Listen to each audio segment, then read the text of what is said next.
Hello, this is Kathleen Smith, Chief Marketing Officer for ClearedJobs.Net, and I'm joined with Tracy Mitchell, one of our account managers who's also a veteran. So, Tracy, one of the first questions is how many qualifications should a job seeker meet when they're applying for a job? And can you sort of go through what are some of the nice to haves as far as experience or certifications that the job description is asking for? And what are some of the hard requirements in a job description? Okay, sure, absolutely. This happens to be one of my favorite topics. Um, First, I'd recommend between 70 and 80, or I'm sorry, 75 and 80% of the qualifications, as long as you can meet them, because between 20 and 25%, it's likely that you can be trained in this. So, most positions list the whole bucket list that they have, so it's important to know what really is important when it comes to the job position. So knowing that difference between the must-haves and the nice-to-haves, you really honestly you need to read the whole job description or the advertisement. Some will be really simple and they'll say required skills. So that obviously means that is a must. The others might say desired skills, and so that's a nice to have.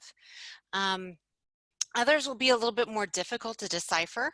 So when you're reading the job description, look for those repeating skill sets that keep coming up within the job description. That's going to tell you they're important, and those are more than likely the must-haves. The other thing that you can also take a look at is the educational and certification requirements. Those are going to be must-haves too, unless the job description says, experience in lieu of education or in lieu of those certifications. hmm hmm And how should someone tailor their resume once they've read the job description? Well, the job descriptions can actually be very, very informative.